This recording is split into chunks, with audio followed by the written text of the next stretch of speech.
Good morning everyone. Second grade के इस PYQ session में आप सभी का स्वागत है। तो आइए शुरू करते हैं आज का हमारा पहला क्वेश्चन। तो आज का हमारा पहला क्वेश्चन है, माइटोकॉन्ड्रिया के बादल पाए जाते हैं। ये संस्कृत शिक्षा फर्स्ट ग्रेड 2011 का क्वेश्चन है। तो इसका आंसर है अंडाणु।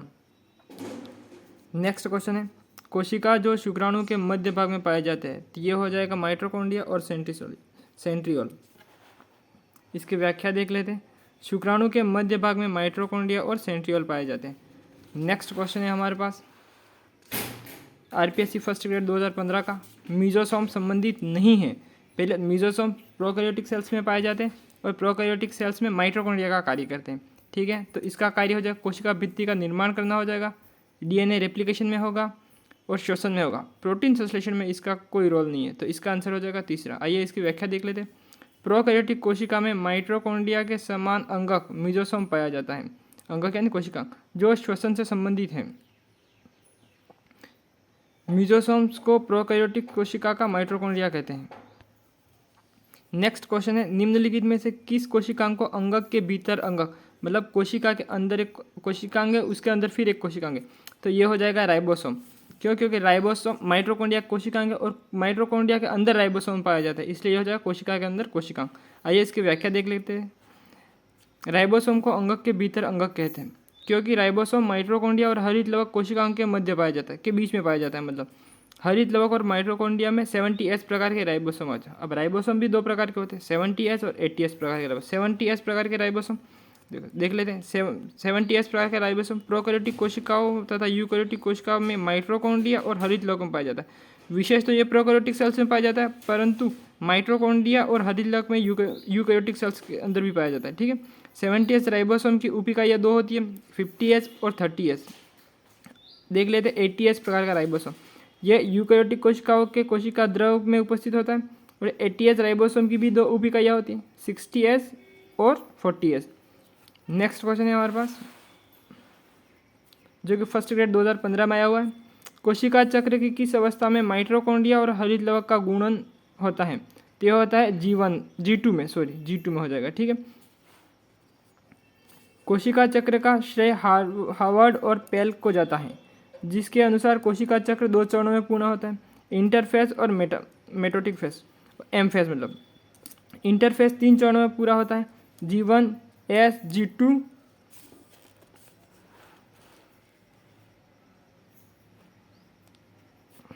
इंटरफेस में देख लेते हैं G1 को। इसमें RNA, mRNA, राइबोसोम, प्रोटीन का संश्लेषण होता है। G1 फेस की बात करते हैं। सबसे लंबी और भिन्नात्मक अवस्था है। कोशिका के आकार में वृद्धि होगी, एंजाइम, ATP, नाइट्रोजनिक क्षार तथा का संश्लेषण होगा और सबसे लंबी 10 से 12 घंटे की हो जाएगी। नेक्स्ट है S फेस। ये 7 से 9 घंटे की होती है। इसमें DNA संश्लेषण अवस्था देखी जाएगी। ये DNA, RNA और हिस्टोन प्रोटीन का संश्लेषण होगा। DNA रेप्लिकेशन भी यही होगा। गुणसूत्रों की संख्या में परिवर्तन नहीं होगा, क्रोमेटिड का निर्माण होगा। लास्ट है G2 फेस। इसका समय लगेगा 3 से 4 घंटे। RNA और प्रोटीन संश्लेषण जारी रहेगा जबकि DNA संश्लेषण रुक जाता है। माइटोकॉन्ड्रिया और हरित लवक का द्विगुणन, ट्यूब्युलिन प्रोटीन का संश्लेषण प्रारंभ हो जाता है। गुणसूत्रीय सनन कारक प्रकट होते हैं और क्षतिग्रस्त DNA की मरम्मत होगी। नेक्स्ट क्वेश्चन है, राइबोसोम की दो इकाइयाँ होती है, जैसे 70S 80S हो गया, हमने पढ़ा था। आपस में निम्नलिखित में किस आयन द्वारा जुड़ी रहती है? ये जुड़ी होगी मैग्नीशियम। इसका आंसर थर्ड हो जाएगा, Mg+2 हो जाएगा। व्याख्या देख लेते हैं इसकी। राइबोसोम की दोनों इकाइयाँ आपस में Mg+2 मैग्नीशियम आयन द्वारा जुड़ी रहती है। राइबोसोम सबसे छोटा कोशिकांग है जिसे प्रोटीन की फैक्ट्री भी कहते हैं। बहुत से राइबोसोम mRNA से जुड़कर एक श्रृंखला बना जिसे पॉलीराइबोसोम्स कहते हैं। ठीक है, नेक्स्ट क्वेश्चन हो जाएगा हमारे पास फर्स्ट ग्रेड 2015 का है। अर्धसूत्री विभाजन के किस चरण में जीन विनिमय होता है? तो जीन विनिमय होगा अर्धसूत्री विभाजन की प्रोफेस की पेकाइटिन अवस्था में। यहाँ हिंदी में लिखा इसलिए समझ में नहीं आ रहा हमको। आंसर 3 हो जाएगा इसका। ठीक है, आ जाइए इसकी व्याख्या देख लेते हैं। अर्धसूत्री विभाजन लैंगिक जनन करने वाली द्विगुणन जनन कोशिका तथा युग्मनज में होती है। अर्धसूत्री विभाजन से युग्मकों का निर्माण होता है। अर्धसूत्री विभाजन में गुणसूत्रों की संख्या जनन कोशिका की आधी रह जाती है तथा एक जनन कोशिका से 4 पुत्री कोशिकाएं प्राप्त होती हैं। यह हमारा जो आंसर ही है। अर्धसूत्री विभाजन की प्रोफेस फर्स्ट की पेकाइटिन अवस्था ये हिंदी नाम याद रखने आपको कि जीन विनिमय होता है। क्रॉसिंग ओवर में समजात गुणसूत्रों के असमजात गुणसूत्रों के मध्य खंड का आदान प्रदान होता है, मतलब नॉन सिस्टर क्रोमेटिन के मध्य।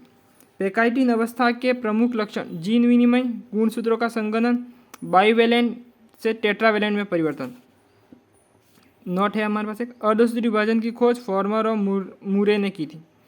नेक्स्ट क्वेश्चन है हमारे पास जो कि आरपीएससी फर्स्ट ग्रेड में आया हुआ है। निम्नलिखित में कौन सा कोशिकांग कोशिका विभाजन के समय कोशिका पटली का निर्माण हेतु उत्तरदायी है? तो ये हो जाएगा गोल्जी बॉडी हो जाएगा। इसकी व्याख्या देख लेते हैं। कोशिका विभाजन के समय कोशिका पट्टिका मतलब सेल प्लेट के निर्माण के लिए गोल्जी का उत्तरदायी है। नेक्स्ट क्वेश्चन संस्कृत शिक्षा से फर्स्ट ग्रेड का है। अर्धसूत्री विभाजन की प्रोफेस फर्स्ट की 5 उपावस्थाओं का सही क्रम, तो ये हो जाएगा लेप्टोटीन, जाइगोटीन, पैकाइटिन, डिप्लोटीन और डाइकाइनेसिस। इसका आंसर थर्ड हो जाएगा। अर्धसूत्री विभाजन व्याख्या देख लेते हैं। अर्धसूत्री विभाजन की प्रोफेस फर्स्ट के उपअवस्था 5 उपअवस्थाओं बांटा है, लेप्टोटीन, जाइगोटीन, पैकाइटिन, डिप्लोटीन और डाइकाइनेसिस। नेक्स्ट क्वेश्चन है हमारे पास जो संस्कृत शिक्षा फर्स्ट ग्रेड 2013 में आया हुआ है। 40वां क्वेश्चन, समसूत्री विभाजन में गुणसूत्रीय एवं केंद्रकीय विभाजनों की संख्या क्रमशः होती है, तो यह 1 और 1। आइए इसकी व्याख्या देख लेते हैं। समसूत्री विभाजन में एक बार गुणसूत्री विभाजन और एक बार केंद्रकीय विभाजन होता है, इसलिए 1 और 1 होता है। ठीक है। अर्धसूत्री विभाजन में गुणसूत्री विभाजन एक बार तथा केंद्रकीय विभाजन 2 बार होता है। समसूत्री विभाजन कायिक कोशिकाओं में होता है। ठीक है, समसूत्री विभाजन कायिक कोशिकाओं में होगा और अर्धसूत्री विभाजन लैंगिक कोशिकाओं में होगा। नेक्स्ट 41वां क्वेश्चन है हमारे पास, कोल्चिसिन समसूत्री विभाजन की किस अवस्था को संदर्भित करता है? तो ये हो जाएगा मेटाफेज को। आइए इसकी व्याख्या देख लेते हैं। कोल्चिसिन कोल्चिकम ओटमनेल पादप से प्राप्त होता है जो मेटाफेज अवस्था में स्पिंडल फाइबर्स के निर्माण का संदर्भ करता है। कोल्चिकम ओटमनेल एक पुष्पीय पादप है जो लिलिएसी कुल से संबंधित है। नोट, समसूत्री विभाजन की मेटाफेज अवस्था में यूकेरियोटिक गुणसूत्र में अधिकतम संकुचन होता है। ठीक है, ये याद रखना इंपॉर्टेंट है। अधिकतम संकुचन कब होगा? मेटाफेज अवस्था में। नोट, एंजाइम और साइनाइड्स प्रोफेज अवस्था में संदर्भित होते हैं।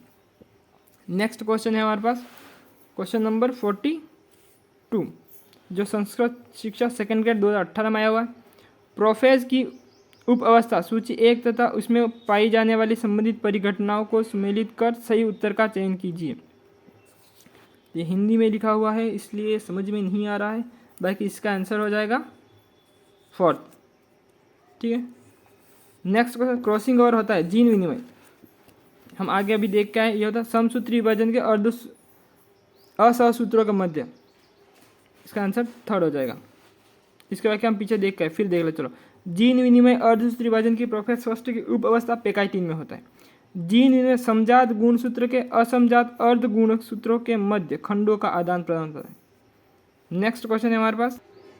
नेक्स्ट क्वेश्चन है, निम्नलिखित में से कौन सा अर्धसूत्री विभाजन में होता है परंतु समसूत्री विभाजन में नहीं होता? नीचे दिए गए कूट की सहायता से सही उत्तर का चयन कीजिए। ये सेकंड ग्रेड 2018 का क्वेश्चन है। आइए देख लेते हैं। ए, स्वतंत्र अपव्यूहन। बी, समजात गुणसूत्रों का पृथक्करण। सी, जीन विनिमय। और डी है समजातों का सिनेप्सिस। तो बी होगा समजात गुणसूत्रों का पृथक्करण। यह हो जाता है डिप्लोटीन अवस्था में। जीन विनिमय हो जाएगा पैकाइटिन अवस्था में, ये भी अर्धसूत्री का, ये भी अर्धसूत्री। और समजातों का सिनेप्सिस ये होता है, ये किसे होता है समजातों का सिनेप्टिक जाइगोटीन अवस्था में। ठीक है, तो इसमें पहला बाकी रहे, मतलब स्वतंत्र अपव्यूहन ये भी होता है। तो ए बी सी डी 4 हो जाएगा इसका आंसर। नेक्स्ट क्वेश्चन है, इसकी व्याख्या देख लेते हैं। जीन विनिमय अर्धसूत्री विभाजन की प्रोफेस फर्स्ट की उपावस्था पैकाइटिन में होता है, जबकि समजातों का सिनेप्सिस अथवा सिनेप्टोनिमल कॉम्प्लेक्स का निर्माण जाइगोटीन अवस्था में हो जाएगा। यह भी अर्धसूत्री विभाजन की प्रोफेस फर्स्ट की अवस्था है, उपावस्था है। समजात गुणसूत्र का पृथक्करण डिप्लोटीन उपावस्था में होता है। ठीक है। नेक्स्ट क्वेश्चन हमारे पास, प्रत्येक गुणसूत्र में डीएनए के अणुओं की संख्या होती है। प्रत्येक गुणसूत्र में डीएनए के अणुओं की संख्या, तो ये हो जाएगी 1। व्याख्या देख लेते हैं इसकी। प्रत्येक गुणसूत्र डीएनए अणुओं की संख्या 1 ही होती है। ठीक, नेक्स्ट क्वेश्चन है निम्नलिखित में से कौन से कोशिकांग प्रोटीन परिवहन के में संलिप्त हैं? कौन से कोशिकांग प्रोटीन परिवहन में संलिप्त है? तो ये हो जाएगा अंतःप्रादप जालिका और गोल्जी बॉडी। ठीक है, नेक्स्ट क्वेश्चन हमारे पास है निम्नलिखित में से कौन सा अंग जीवाणुओं में माइटोकॉन्ड्रिया के समवर्ती है? जीवाणुओं में, तो यह भी हमने पढ़ा था, मीजोसोम्स हो जाएगा। ठीक है, इसका फोर्थ आंसर हो जाएगा। नेक्स्ट क्वेश्चन है निम्नलिखित में से कौन सा कथन सही है? सेकेंड ग्रेड 2013 का क्वेश्चन है समस्त सजीव कोशिकाओं में सुसंगठित केंद्रक होता है। सही बात है, समस्त सजीव कोशिकाओं नहीं, प्रोकैरियोटिक्स में कहाँ होता है? जंतु और पादप दोनों कोशिका सुस्पष्ट कोशिका भित्ति का अभाव होता है। गलत, ये भी गलत है, क्योंकि पादप में तो होती है कोशिका भित्ति।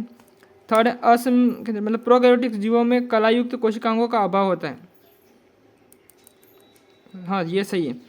नवीन कोशिकाओं का निर्माण अजैव पदार्थों नए मतलब तीसरा सही है इसमें।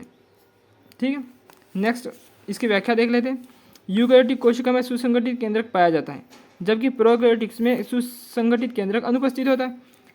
सेकंड पॉइंट था हमारे पास कोशिका भित्ति केवल पादप कोशिका में पाई जाती है, ये यूकैरियोटिक्स में नहीं पाई जाती, जबकि जंतु कोशिकाओं के कोशिका भित्ति का अनुपस्थित होता है। ठीक है, मतलब कोशिका भित्ति केवल प्लांट्स में पाई जाती है। रुडोल्फ विर्चो के अनुसार नई कोशिकाओं का निर्माण पूर्ववर्ती कोशिकाओं के विभाजन से होता है, जिसे ठीक है। नेक्स्ट क्वेश्चन हो जाएगा हमारे पास कोशिका चक्र के विभिन्न क्रमों का सही क्रम है। ये नीट 2020 का क्वेश्चन है, तो ये हो जाएगा G1, S, G2 और M। नेक्स्ट और आज का आखिरी क्वेश्चन हमारे पास निम्नलिखित में से किसमें डीएनए नहीं पाया जाता? डीएनए, तो ये डीएनए केंद्रक में भी पाया जाता है, हरितलक में पाया जाता है, माइटोकॉन्ड्रिया के पास खुद का डीएनए होता है। तो यह राइबोसोम के पास डीएनए नहीं पाया जाता। इसकी व्याख्या इंपॉर्टेंट है, देख लो। 3 कोशिकांग जिसमें स्वयं का डीएनए पाया जाता है। माइटोकॉन्ड्रिया के पास उसका स्वयं का डीएनए पाया जाता है, हरितलवक के पास उसका खुद का डीएनए पाया जाता है, और केंद्रक जो कि जिसे न्यूक्लियस कहते हैं उसके पास भी खुद का डीएनए पाया जाता है। नेक्स्ट क्वेश्चन है कोशिका द्रव्य विभाजन के दौरान विषुवर्ती तल पर एकत्रित होकर फ्यूज होने वाली पुटिकाएं जो प्रारंभिक कोशिका प्लेट बनाती है वह किस कोशिकांग से उत्पन्न होती है? तो ये हो जाएगा गोल्जी का संबंधी। असिस्टेंट प्रोफेसर बोटनी का 2020 का क्वेश्चन है, इंपॉर्टेंट है। आंसर क्या हो जाएगा? गोल्जी का। व्याख्या देख लेते हैं इसके। कोशिका विभाजन के समय सेल प्लेट निर्माण के लिए गोल्जी का उत्तरदायी है। कौन उत्तरदायी है सेल प्लेट के? गोल्जी का। नेक्स्ट डेनियल और डेविसन था 1935 मॉडल प्रस्तुत किया था। डेनियल और डेविसन ने कौन सा मॉडल प्रस्तुत किया था? तो ये हो जाएगा कोशिका जो लिपिडो तथा प्रोटीन का,